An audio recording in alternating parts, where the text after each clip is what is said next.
السلام علیکم ناظرین، نیوز وائس میں خوش آمدید۔ میں افتخار شرازی اور اسٹوڈیو میں میرے ساتھ ہیں زید حسین صاحب اور عارفہ نور۔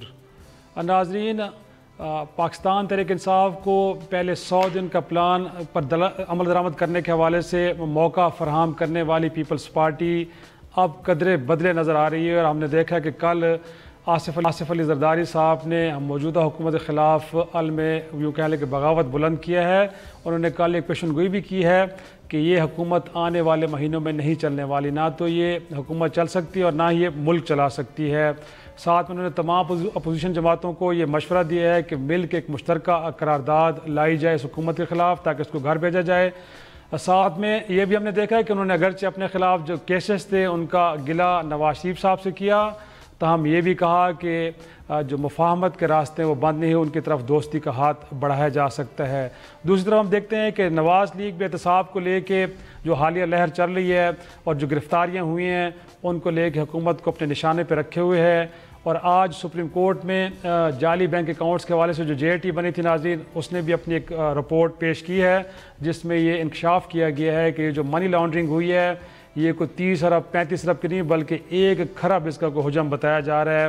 پاکستان سے پیسہ باہر گیا ہے اور اس حوالے سے تحقیقات کا سلسلہ چل رہا ہے۔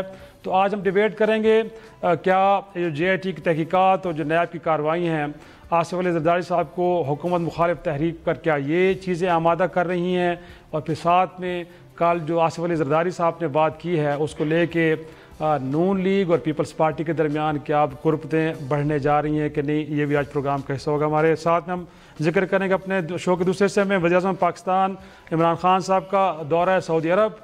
آج پھر وہ گئے ہیں سعودی عرب، وہاں پہ ایک سرمایہ کاری کانفرنس ہو رہی ہے انٹرنیشنل، اس میں شریک ہوں گے وزیر خزانہ اسد عمر صاحب اور وزیر خارجہ شاہ محمود قریشی صاحب بھی ان کے ساتھ ہیں۔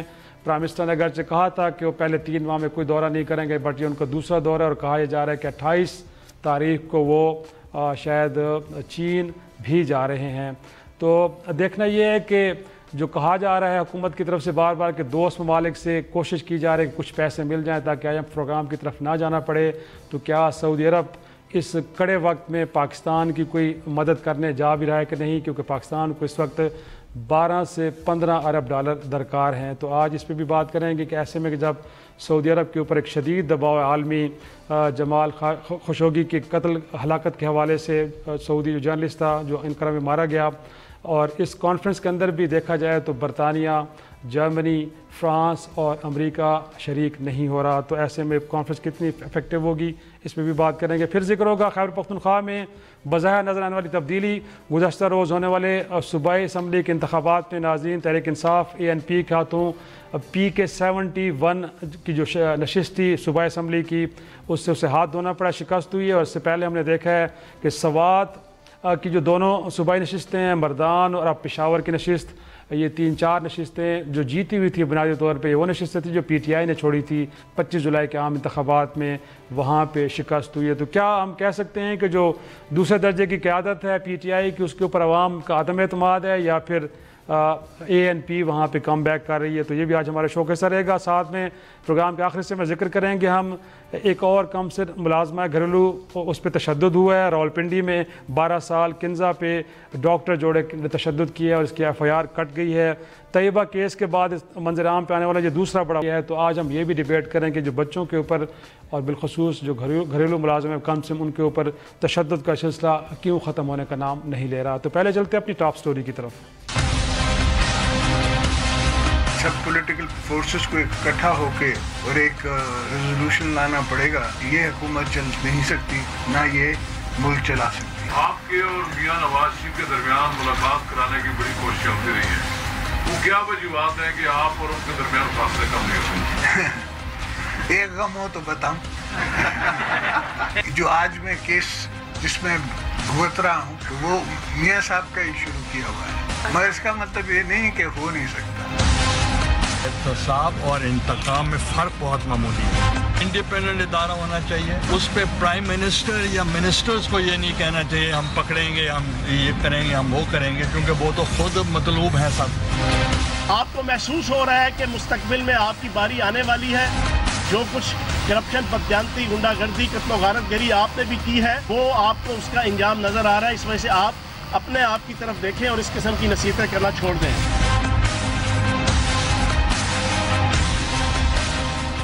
शो में एक बार फिर खुश आमदेद। जरदारी साहब को सुन रहे थे, उन्होंने कहा कि जब आप बड़ी कोशिश की कि नवाज शरीफ साहब से आपकी कोई मुलाकात हो, उन्होंने कहा कोई एक गम हो तो बताऊं।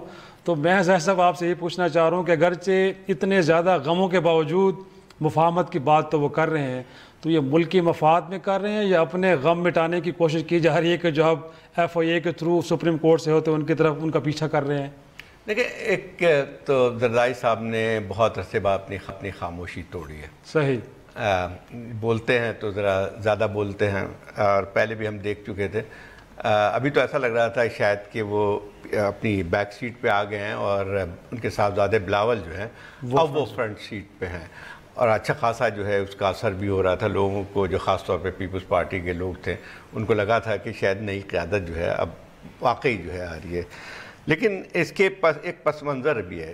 जरदारी साहब जब बोलते हैं तो उसकी वजूहात भी बहुत गहरी होती हैं। आपको याद होगा 2-3 साल पहले भी उन्होंने बात की थी, जबकि सिंध के अंदर जो है इस किस्म की कार्रवाइयाँ बढ़ गई थी। नैब की उनके दोस्त आसिम हुसैन को गिरफ्तार किया गया। अभी जो है जो चीज़ है उसका एक पस मंज़र ये भी है कि इनके ऊपर जो है बाकायदा तहक़ीक़ात तेज़ हो गई हैं। इनको कई दफ़ा GIT ने बुलाया भी है, FIA ने भी जो है इनकी इंट्रोगेशन हुई है इनकी, और उसके साथ साथ अनवर मजीद जो इनके करीब एक लिहाज से जो फाइनेंस के और जो आप ओमनी ग्रुप के मालिक हैं, जो ओमनी ग्रुप के, और उनके एक लिहाज से जितने भी आसिफ जरदारी साहब के जो कमर्शियल इंटरेस्ट हैं वो उसको देखभाल करते हैं काफ़ी अरसे से। अब वो नैब की तहवील में है।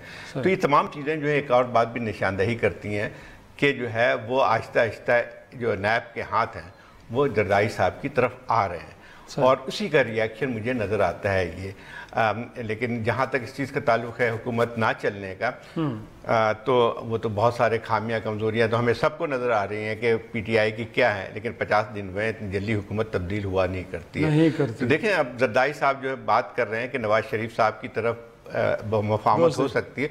मुझे नहीं लगता है कि कोई सूरत हाल यहाँ तक लेकिन देखा जाए तो आरफ दुख तो दोनों का साझा ही है ना मेरे ख्याल में। उनके खिलाफ भी नैब की कार्रवाइयाँ, नून लीग भी गिला यही कर रही है कि विक्टिमाइजेशन हो रही है। जरदारी साहब भी ये कह रहे हैं कि बिठाया तो हमने था चेयरमैन नैब को, बट जब कुर्सी पे बैठते हैं लोग तो बदल जाते हैं, तो लिहाजा उनको भी गिला तो है ना। दुख साझा हो तो फिर एफर्ट भी इकट्ठे की जाती है। तो आपको लगता है कि इकट्ठी एफर्ट होने जा रही है, फिर हुकूमत के लिए कितनी प्रॉब्लमेटिक होगी ये? कैसे दुख साझा है शिराजी साहब? आप सिंध की हुकूमत भूल गए हैं। 2/3 मेजॉरिटी के साथ एक जो पार्टी है, तो केक में से कुछ हिस्सा मिला हुआ है, वो सिंध पे बैठे हुए तीसरी दफे हुकूमत करें, और आपने उनको बेचारी PMLN के साथ लाके खड़ा कर दिया। और अब देखिए, अब जब मैं कह रही हूँ तो आप हंसे चले जा रहे हैं, जख्मों पे नमक छिड़क रहे हैं आप PMLN की। हाँ ठीक है, ये आपका आर्गुमेंट ठीक है, केक में से काफी हिस्सा मिला हुआ है सर। हाँ, जाती करें PMLN के साथ। आप जाहिर साहब के साथ जा रही हैं कि कोई मुफाहमत की उम्मीद नहीं है, रास्ते जुदा रहेंगे? नहीं कह रही, मैं ये बिल्कुल नहीं कह रही। मैं सिर्फ ये कह रही थी कि दुख इतना साझा नहीं है। शायद कुछ जो खुशियां PTI की हैं वो PPP के हिस्से में भी आई हुई हैं। PMLN का दुख जो है ना वो बहुत यूनिक है, जिसको हम अंग्रेजी में कहते हैं। उन बेचारों को तो वो बिल्कुल ही साइड पे कर दिया ना, भी शुरू हो गई, और पंजाब भी हाथ से निकल गया। तो सबसे ज्यादा तकलीफ तो जेल भी दोनों भाइयों को, मतलब कितनी ज्यादती करें आप शिराजी साहब उनके साथ। मैं कहाँ कर रहा हूँ जी, रियासत कर रही है। नहीं, आपकी मैं कमेंट्री की बात कर रही हूँ कि आपने पीपल्स पार्टी के सिवा अनवर मजीद गए, शरारती सब ये वो जो है ना वो वसीम बादामी साहब का मासूमाना सवाल किया था शिराजी साहब ने। बट मैं मुझे जो इंटरेस्टिंग इसमें बात लगी है वो जरदारी साहब ने जो कितनी कमाल सी एक बात की कि हम एक एंटी गवर्नमेंट रेजोल्यूशन पास करेंगे। इसका मतलब क्या होता है? आप या तो कहें कि जी हमारे पास नंबर्स हैं क्योंकि हम मुफाहमत करें और हम नो कॉन्फिडेंस मूव करेंगे। तो एंटी गवर्नमेंट रेजोल्यूशन होती क्या है, पहले कोई मुझे ये तो समझा देना एटलीस्ट। जो चाह रहे हैं ना ताकि कल को मुरखीन कहेंगे जिन्होंने देखे एक तरह से उनके अदम एतमाद तो किया था ना। नहीं, या तो वो नो कॉन्फिडेंस, वही तो कह रही हूँ ना कि या तो वो कहते हैं कि हम नो कॉन्फिडेंस मूव करेंगे, वो कामयाब हो कि ना हो वो दूसरी बात है, पर एटलीस्ट तो नहीं कर सकते। नहीं, मैं वैसे कह रही हूँ ना जब एटलीस्ट वो अगर ये लफ्ज इस्तेमाल करते तो मेरे जैसे एक आम से इंसान को ये समझ तो आता है कि उनका प्लान क्या है। बट ये जो एंटी गवर्नमेंट रेजोल्यूशन है इसका तो कोई मुझे मतलब ही नहीं समझ आया ना कि ये क्या करेंगे। ये क्या कोई ऑल पार्टी कॉन्फ्रेंस बुला के उसके अंदर कोई रेजोल्यूशन पास करेंगे या ये पार्लियामेंट के अंदर करेंगे, तो भाई वही बात हो गई ना फिर कि ये तो अंग्रेजी में कहते हैं ये running with the hounds and क्या hunting with the hare, what is the expression Zahid साहब? Running with the hounds and hunting with the hare. वो बैलेंसिंग एक्ट करें ना कि एक तरफ कहते हैं हम करेंगे भी सी और हम सोच रहे हैं कि पता नहीं करेंगे क्या, हमें तो ये समझ ही नहीं आ रहा। तो जरदारी साहब आई थिंक इस वक्त सबको वो कहते हैं ना ट्रक की बत्ती के पीछे लगाया हुआ है, नवाज शरीफ साहब को भी दिलासा देते हैं कि हम आपके साथ हैं, हम आपकी शायद मदद करें, फिर दूसरे दिन वो कोई ऐसी बात करते हैं कि पीटीआई को भी थोड़ी तसल्ली होती है कि ये शायद इतने सीरियस नहीं है। पीपीपी का मुझे लगता है कि अभी तक कोई उनको ये नहीं क्लियर कि वो क्या करना चाहते हैं एग्जैक्टली। दबाव जरूर डालेंगे, मगर जब तक उनकी सिंध में हुकूमत है वो दबाव उस तरह का मेरे ख्याल में कभी भी नहीं डालेंगे जिस तरह का पीएम। लेकिन आपने एक और चीज़ जो है काफ़ी अहम हुई है, उनकी कल मुलाकात हुई है मौलाना फजलुर रहमान से, आसिफ जरदारी साहब की तो मेरे ख्याल वो तो सर पार्लियामान कैसा भी नहीं है, उनसे मुलाकात चाहे पीएमएलएन को या पीपल्स पार्टी को कुछ करना होता है या जो जरा दबाव डालते हैं, मशवरा तो सबसे पहला जो मशवरा जो है वो मौलाना फजलुर रहमान से लिया जाता है। लेकिन अगर सर माजी में हम देखें ज़ाहिर साहब तो वही है कि पार्लियामान के अंदर अगर एहतजाज करने की कोशिश की है नून लीग ने तो हमें पीपल्स पार्टी या डिस्टेंस नजर आई है। बाहर भी जब आपको याद होगा उन्होंने एक पार्लियामान लगाने की कोशिश की थी तो उसमें भी पीपल्स पार्टी शामिल वही बात आती है जो तो फिर सर काल के स्टेटमेंट की कोई आपको समझ आ रही, समझा देना सर, पुराने साहब हैं सर, आप ही समझा दें। आरफा ने जो बात की है वो आपने समझ नहीं है कि जो है तो काल की फायरिंग की जरूरत क्या पेश आई जरदारी साहब को, डराना था हल्का सा खान साहब को? नहीं देखें, फायरिंग की इसलिए जरूरत आई कि जरा आप पिछले चंद हफ्तों में JIT जो बनी हुई है और उसमें सुप्रीम कोर्ट में जो है JIT की रिपोर्ट भी अब डिस्कस हो रही है और उसके साथ साथ जो है उन्होंने जो कल जिक्र भी किया कि मेरे मुलाजमों को भी पकड़ा जा रहा है, इन्होंने ये बात तो की है। तो ये तमाम चीज़ें जो हैं वो तो आपको सबको नज़र आ रही हैं कि जो नैब की जो है जो कार्रवाई होने जा रही है उनके खिलाफ भी होगी, लगता यही है जो अब तक जो सूरत हाल हमें नज़र आती है। तो मेरे ख्याल उसकी एक वो नज़र आती यही उसकी की मेरे ख्याल असल वजह ये नज़र आती है। आज तो उल्टा असर हुआ है जैसा वो आपने कहा है, आपने धमकी दी है तो सुप्रीम कोर्ट ने कहा कि अगली समाअत 26 अक्टूबर को कराची में होगी और JIT के सरबराह ने कहा कि सिंध गवर्नमेंट कोऑपरेट नहीं कर, उसने कहा फिर नहीं कर रही तो सबको बुला लेते हैं फिर वहाँ पे हम।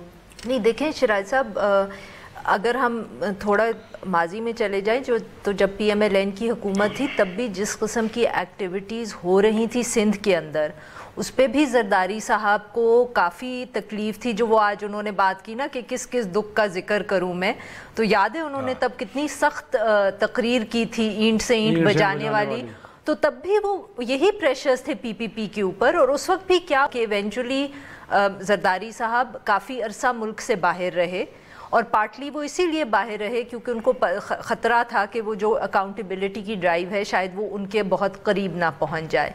और जब वो वापस आए हैं तब भी वो मसाइल चलते रहे हैं। इनफैक्ट वो एक दफ़े दोबारा भी मुल्क से बाहर गए थे और तब भी यही खबरें आ रही थीं कि उनके ऊपर प्रेशर डाला जा रहा है कि वो पार्टी बिलावल के हवाले कर दें और ख़ुद साइड पे हो जाए, मगर वो नहीं हुए।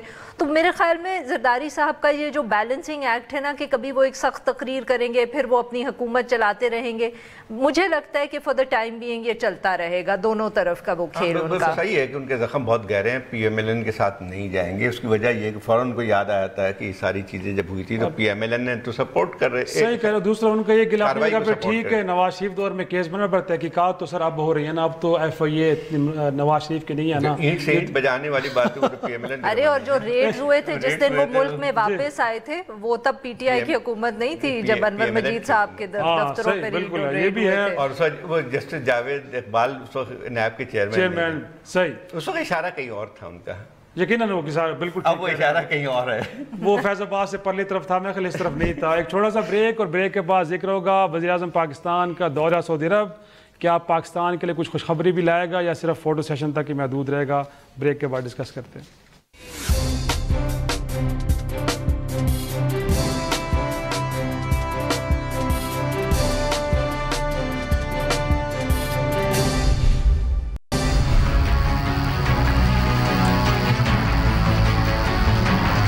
लंगड़ी लूली अपाहज मईशत दी है, अगर हमारे दोस्तों ने मदद ना की तो अल्टीमेटली हमें IMF के पास जाना है। شو میں ایک بار پھر خوش آمدید. زید صاحب پچھلے دنوں عمران خان صاحب کچھ صحافیوں سے پھر ملے ہیں اور انہوں نے ایک بات کی وضاحت کر انہوں نے کہا جی یو ٹرن لینے کے لیے ہوتے ہیں بھائی. اب آپ جب جا رہے ہیں سامنے اور دیوار نظر آئے گی تو دیوار میں ٹکر مارنی ہے, جو اس سے پہلے جو یو ٹرن ہوگا آپ لے کے تو کسی اور طرف نکل جائیں گے. تو یو ٹرن کے والے سے جو گلا ہوتا تھا نا خان صاحب کا, اس پہ وضاحت انہوں نے دے دی ہے ایک یہ. اور ساتھ میں سر وہ کہہ رہے ہیں کہ جب اس امید کے ساتھ گئے ہیں کہ سعودی عرب بھی کچھ دے دے گا, پھر دوست ممالک میں ایک تو چائنا ہمارے ہیں تو ان سے بھی امید لگا کے بیٹھے ہیں. ساتھ میں انہوں نے صحافیوں سے گفتگو کرتے ہیں انہوں نے کہا کہ جی میں نے یو اے سے بھی کہا ہے کہ مہربانی کر کے جو لوٹی رقم ہے وہ ہمیں واپس کر دینا تو ہمیں قرضے نہیں لینے پڑیں گے. سر دیکھیں بڑا آسان حل ہے سر, کیوں نہیں ہو رہا ابھی تک؟ اس بات سے تو میں اتفاق کرتا ہوں. جو یو ٹرن کا جو ہم نے بڑا وہ کیا ہوا ہے کہ کوئی شخص واویلا مچایا وہ غلط ہے. ہر سیاسی حکومت جب آئے گی تو اس کو دیکھنا پڑتا ہے کہ جو آپ تقاریر کرتے ہیں یا آپ کیمپین کے دوران جو باتیں کرتے ہیں تو جب آپ حکومت میں آتے ہیں تو حالات دوسرے ہوتے ہیں, تو آپ اس لحاظ سے پالیسی آپ کو بنانی پڑتی ہے. تو میرے خیال وہ تو خیر بات وہ اتنی زیادہ نہیں ہے. یو ٹرن جو ہے اگر نہ لیں تو پھر آپ کا مطلب یہ ہے کہ جا کے سیدھی دیوار پہ ٹکر مار دیں, یہ بھی ہو سکتا ہے نا. خیر اب مسئلہ یہ آتا ہے کہ میرے خیال یہ جو طریقہ ہے میرے خیال وہ صحیح نہیں ہے. جو حکومت بار بار کہتی ہے کہ ہم دوستوں کی طرف دیکھ رہے ہیں, یہ کہیں پہ نہیں ہوتا ہے. اگر کوئی چیز ہوتی بھی ہے تو خاموشی کے ساتھ ہوتی ہے. اب شیخ رشید صاحب بھی کہہ رہے ہیں اگر دوستوں نے مدد نہیں کی تو ہمیں ایک تو ذرا اس حکومت کو ایک کا خیال رکھنا چاہیے کہ معاشی صورتحال ہو یا کوئی اور ایسے مسئلے مسائل ہو, اس میں ہر شخص کو بولنے کی ضرورت نہیں ہے. اور وہ بھی چوک میں کھڑے ہو کے کہ جو ہے ہمارے دوست مدد کریں. مطلب اس میں آپ جو ہے ایک انسرٹنٹی سے پیدا کرتے ہیں. آپ اپنے حکومت کو بھی ایک لحاظ سے ڈی اسٹیبلائز کرتے ہیں, تماشا بنا رہے ہیں سر. تماشا. تو ایک تو یہ بات ہوئی کہ اس چیز کا نہیں کرنا چاہیے. آپ سیدھی سیدھی بات کریں, صورتحال ہے ایسی, معاشی ضرورت ہے, ہم IMF سے نیگوشیٹ کر رہے ہیں, اور اگر فرض کیے کہ کچھ ہمارے اور بھی معاملات ہو جاتے تو پھر ہمیں جانے کی ضرورت نہیں پڑے. سمپل سی ختم بات کریں. اب بار بار ایک چیز کو اعلان کرنا جو ہے وہ عجیب سی بات. دوسری بات یہ کہ یہ جو سعودی عربیہ میں جو کانفرنس ہو رہی ہے تو ہر شخص جو چاہتا ہے جیسے ہی کوئی سعودی عربیہ قدم رکھتا ہے تو لوگ کہتے ہیں وہ جی پیسے لینے گیا ہے, اور ہم اس کو تقویت پہنچاتے ہیں. اس کی نوعیت بہت تھوڑی سی مختلف ہے, ذرا اس کو تھوڑا سا غور کر لیں. یہ سعودی عربیہ میں جو یہ محمد بن سلمان ہیں, انہوں نے جو اپنی ایک نئی ویژن 2030 کے نام سے ایک چیز شروع کی ہے کہ آگے چل کے اب سعودی عربیہ کو جو ہے مختلف ممالک میں انویسٹمنٹ کرنے کی ضرورت ہے. ان کا خیال یہ ہے کہ تیل کی آمدنی جو ہے آئندہ چند سالوں میں کم ہوگی تو ہمیں ڈائیورسیفائی کرنے چاہیے. تو ایک تو یہی بات ہے کہ یہ سعودی عربیہ کی ایک نئی پالیسی ہے جس کے تحت جو ہے انہوں نے کانفرنس بلائی ہے, اور اس کا نام بھی آپ کو پتہ ہے ڈیزرٹ ڈیووس دیا ہے انہوں نے, کہ جو ہے وہ ہم ڈیووس کی طرز پہ اس قسم کی کر رہے ہیں. تو مسئلہ یہ ہے کہ ٹھیک ہے پاکستان گیا ہے تو اس کو اسی طرح لینا چاہیے. اب وہ کہ جی وہ جائیں گے محمد بن سلطان اس کے ہاتھ میں کوئی چیک رکھ دیں گے تو اس قسم کی بات نہیں کرنی چاہیے. اب یہ کہ لیکن اب آتے ہیں اس کانفرنس میں. کانفرنس کے اس جو پس منظر جو ہوا ہے جس میں جمال خشوگی کے جو مرڈر کے بعد جو ہوا ہے, تو اس میں جو بھی ان کی کوشش تھی ایک لحاظ سے جو ہے انٹرنیشنل اپنا پروجیکشن کی, وہ ختم ہو کے رہ جائے گی. اس کانفرنس میں آپ کو آلریڈی جو ہے امریکہ کی طرف, حالانکہ یہ ٹرمپ نے بہت کوشش کی تھی کہ کہا جائے کہ ان کا ہاتھ نہیں ہے, لیکن وہ پھر اتنا دباؤ موجود ہے, خود اعتراف آ گیا سر. تو اب جو ہے وہ میرے خیال اس کانفرنس کی جو اہمیت تھی, جس مقصد کے لیے بلائی گئی تھی, وہ نہیں کوئی حل کر پائے گا. اس وقت بدترین صورتحال ہے سعودی عرب کے انٹرنیشنل امیج کے لحاظ سے. تو میرا خیال یہ ہے کہ اسی صورتحال میں پاکستان کیا کرتا ہے دیکھتے ہیں. اور عارفہ اگین کیا سعودی عرب کی معاشی پالیسیز اتنی انڈیپینڈنٹ ہے کہ خود فیصلہ کریں گے پاکستان کو ہیلپ آؤٹ کرنے کے حوالے سے, یا اگین کہیں سے ڈکٹیشن آئے گی؟ اور ایسے میں کہ جب ایک عالمی دباؤ ہے, زید صاحب بھی کہہ رہے ہیں کہ جو اہم پلیئرس ہیں وہ تو آ ہی نہیں رہے اس میں, تو پھر کیا وہاں پہ جانا اور کیا امید لے کے جا رہے ہیں؟ دیکھیں یہ میرے خیال میں جنرلی جو سارے سیاستدان اس پہ بات کر رہے ہیں وہ بہت سارے ایشوز کو مکس کر رہے ہیں. جیسے زاہد صاحب نے کہا یہ ایک انٹرنیشنل کانفرنس ہے جو سعودی عربیہ نے کال کی ہے, تو وہاں یہ ازیوم کرنا کہ عمران خان صاحب اگر جا رہے ہیں تو وہاں کوئی وہ بائی لیٹرل میٹنگ ہوگی اور اس میٹنگ کے اندر وہ اپنے مسائل بیان کریں گے اور آگے سے سعودی عربیہ کی طرف سے کوئی اس پہ ریاکشن آئے گا, میرے خیال میں اس کے چانسز بہت کم ہیں. دس از اے ملٹی لیٹرل کانفرنس. یہ تو وہ والی بات ہوئی ہے کہ ہم کہیں کہ UN کی جو میٹنگ نیو یارک میں ہو رہی ہے ادھر ٹرمپ کے ساتھ, ادھر ٹرمپ کے ساتھ اگر عمران خان صاحب کی کوئی ملاقات ہوگی تو اس میں پیسے ڈیسائیڈ साइड होंगे, नहीं, वो सिर्फ तब होते अगर वो वाशिंगटन की वाशिंगटन जाएंगे। So you also have to understand कि कौन सा फोरम है और उधर किस किस्म की गुफ्तगू हो रही है। तो शेख रशीद को समझाएं परसेप्शन क्या डेवलप किया जा रहा है। परसेप्शन तो ये है कि दोस्तों के पास जा रहे हैं। शिराज साहब, वो तो फिर जाहिद साहब ने कहा ना कि हर किसी को बोलना नहीं चाहिए। अब हम कितनी दफे ये बात दोहराएं, हम पहले भी कितनी दफे कर चुके हैं और अभी जाहिद साहब कंजम्पशन के लिए लोग खुश हो जाएं कि हाँ जी कुछ हो रहा है। पब्लिक कंजम्पशन से भी ज्यादा मसला असल में ये है कि अब मीडिया इतना ज्यादा एक्सपैंड कर गया है कि हर वक्त टीवी कैमराज होते हैं, पार्टी और हुकूमत का डिसिप्लिन होता नहीं है, इसलिए हर कोई जिसको जो चीज़ समझ में आती है वो बोलते हैं। दूसरी चीज़ इसमें यह है कि अगर आप कुछ दिन पहले गए हैं सऊदी अरेबिया और उसके बाद आपने वापस आके ये बात की है हुकूमत ने कि जी सऊदी अरेबिया हमारी मदद करने को तैयार था, मगर जो उन्होंने कंडीशन सेट की वो हम नहीं कबूल कर सकते थे। साहब ने कहा, बिल्कुल ठीक कह रही हैं आप। तो आप फिर हफ्ते 2 हफ्ते के अंदर वो कंडीशंस कैसे तब्दील हो जाएंगी? या तो आप कोई कॉन्टेक्स्ट बताएं, तो चांसेस आर कि वो ऐसा कुछ नहीं होगा।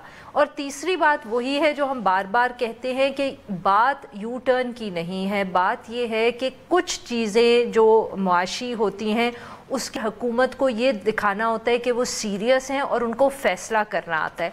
अब अगर हुकूमत ने फैसला कर लिया कि वो IMF के पास जा रहे हैं तो अब उनको यही कहना चाहिए। ये नहीं हो सकता कि पहले आप वक्त ज़ाया करें, आप कहें हम सोच रहे हैं, हम देख रहे हैं, इधर उधर से पैसे मिलेंगे जिसके अंदर economy takes a nose dive, फिर आप कहें कि अच्छा अब हम IMF के पास जा रहे हैं, उसके बाद फिर आप कहना शुरू कर दें नहीं हम कोशिश करें, इधर उधर से पैसे मिलेंगे। भाई जब वो पहले नहीं मिले तो हफ्ते के बाद कैसे मिल जाएंगे? अब IMF के पास जाना है तो जाए, डू नॉट गिव जो आप ये दुनिया को और बिजनेस कम्युनिटी को ये इम्प्रेशन दे रहे हैं कि आपको पता नहीं है कि करना क्या है इस बैलेंस ऑफ पेमेंट्स के मसले को हल करने का, ये बहुत खतरनाक है। आप ही को जुमला चुराते हो ये है कि बरामदात, तरसालत ज़र, FBR, रेवन्यू और सरमायाकारी, ये 4 एरियाज जाहिद साहब हैं जहाँ पे आपने कुछ करना है, बट इन 3-4 हवाले से कोई डायरेक्शन अभी तक हमें नहीं मिल पा रही इन 50-55 दिनों में। तो कैसे आगे बढ़ेंगे मामला?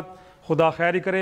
एक ब्रेक, और ब्रेक के बाद ज़िमनी इलेक्शन बिलखुसूस खैबर पख्तूनख्वा के अंदर वो 4 नशिस्तें कि जो 25 जुलाई के इंतखाबात में तहरीक इंसाफ ने जीती थी, लेकिन अब ज़िमनी इलेक्शन में उनसे हाथ धो बैठी है। क्या वजूहात हैं? 50-55 दिनों की जो हुक्मरानी है या फिर कुछ और वजूहात हैं? डिस्कस करते हैं ब्रेक के बाद।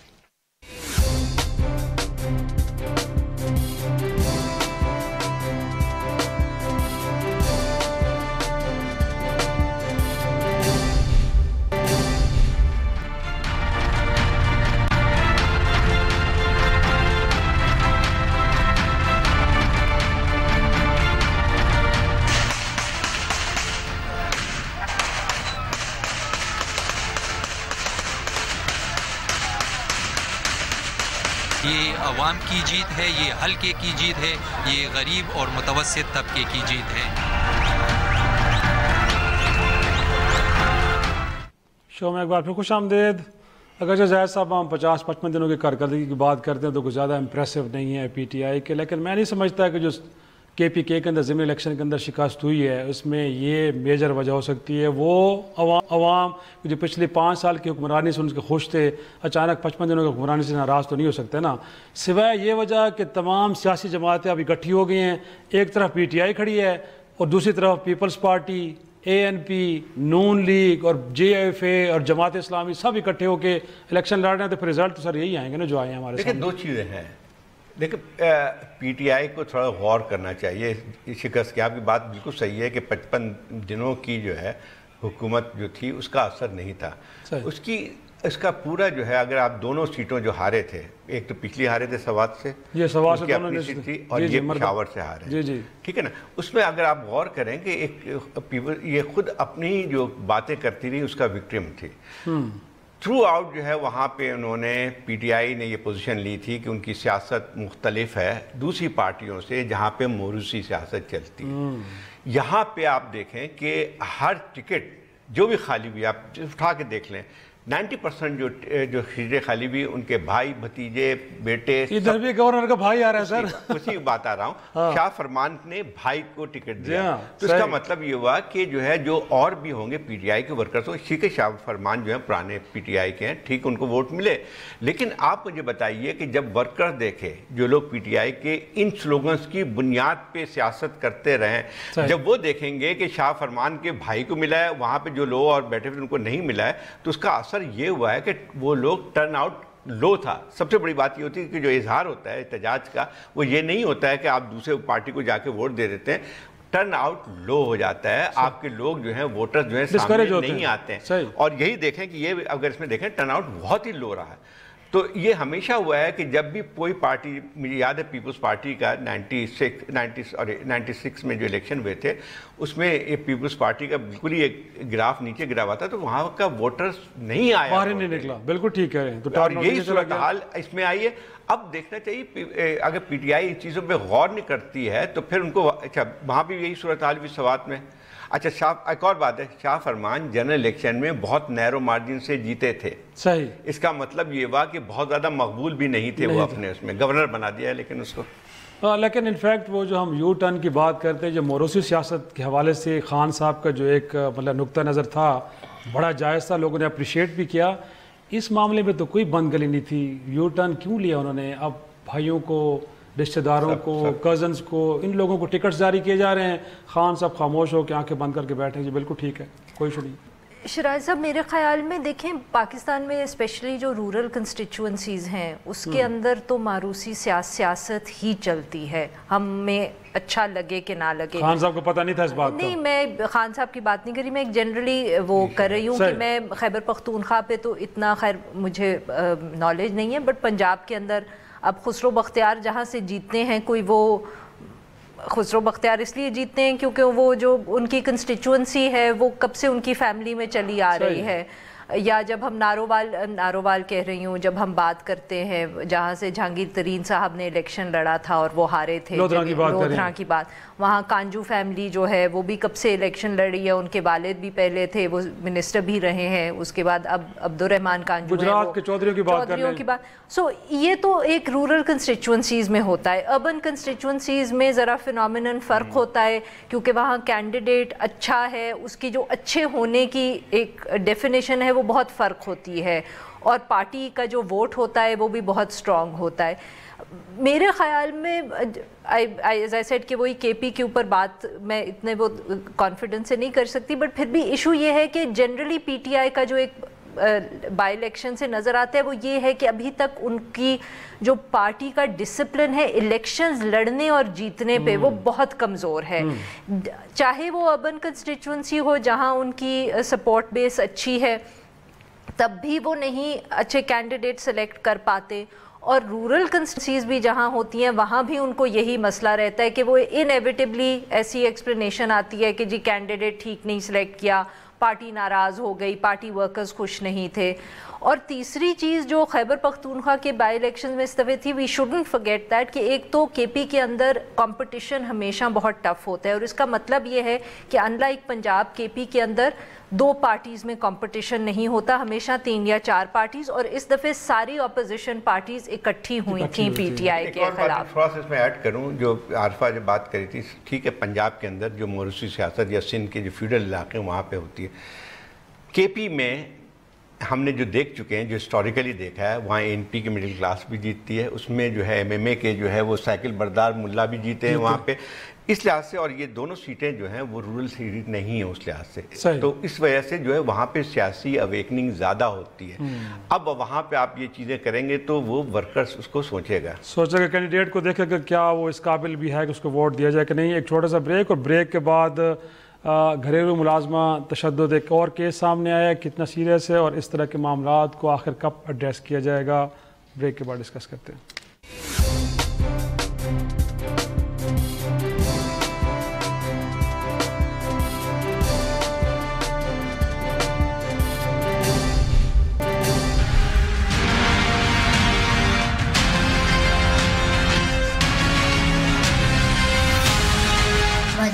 मारती है और मुझे अंकल भी मारती है। किस चीज़ से मारा? बेल्ट के साथ।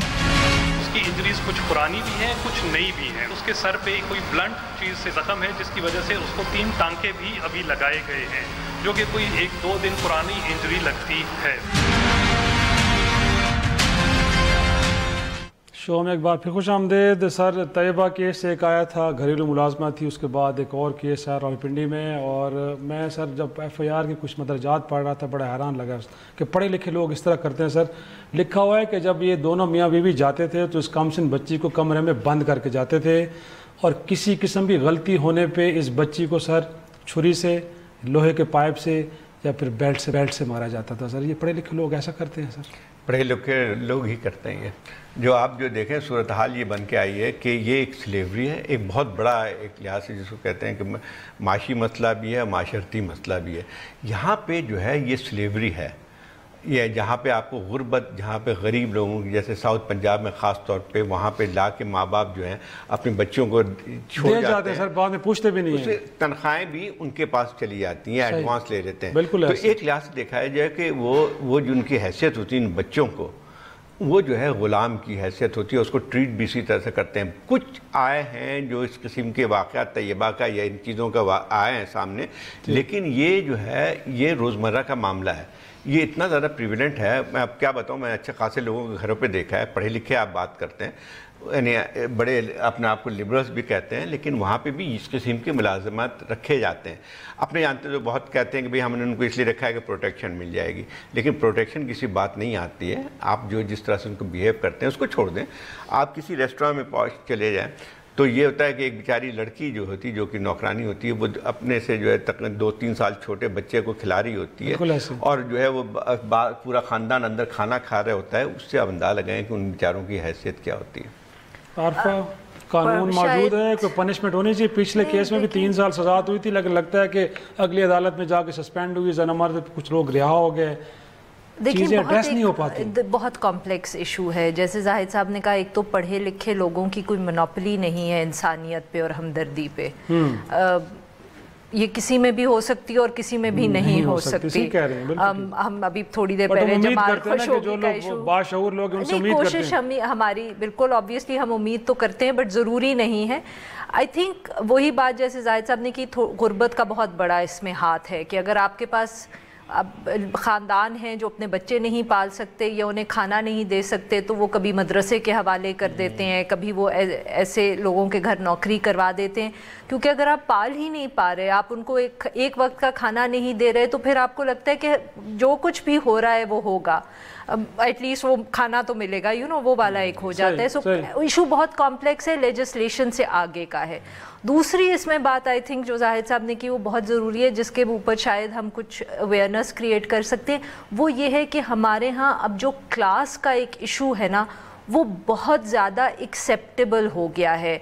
पार्क्स के ऊपर साइंस लगे होते हैं कि नौकर नहीं आ सकते, कितने पार्क्स हैं मुल्क के अंदर, और कितनी दफ़े हम ये कहानी पढ़ चुके हैं कि वो पार्क के बाहर रखा हुआ है कि मेड्स या ड्राइवर्स जो है वो पार्क में नहीं आ सकते, या रेस्टोरेंट्स में लिखा हुआ है कि मेड अंदर नहीं आ सकती, क्योंकि अगर आप अलग फिर आती हैं तो वो अलग मेज़ पे बैठी होती हैं, जैसे जाहिद साहब ने कहा खाना खा रहे होते हैं।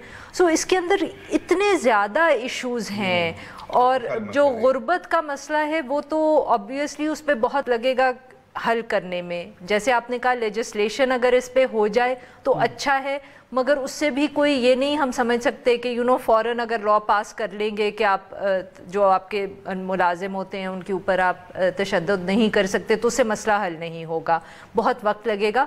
मगर काश के कोई हुकूमत एटलीस्ट थोड़ी सी अवेयरनेस कैंपेन्स तो इस पे शुरू करे कि ये इतनी क्लास बेस्ड सोसाइटी हमने जो क्रिएट कर दी है और हमने एक्सेप्ट कर ली है, ये हम कैसे कर लेते हैं, इसके बारे में भी हमें सोचना चाहिए। यकीनन, और ऐसे में कि जब Tayyaba case chief justice Pakistan ने उसको नोटिस लिया था, और आसमा जहांगीर जैसी बड़ी मुदल्लिल और बड़ी बाकमाल जो है कानूनदान की वकील थी, केस चला भी सही, लोगों को गिरफ्तार भी किया, लेकिन निकला कुछ नहीं है। तो यकीनी तौर पे जहां कानून की इम्प्लीमेंटेशन साथ में अवेयरनेस का भी बड़ा रोल होगा, तब जाके इस तरह के जराइम को रोका जा सकता है। आज का शो यही ख़त्म करते हैं, कल फिर मुलाकात होगी। खुदा हाफिज़।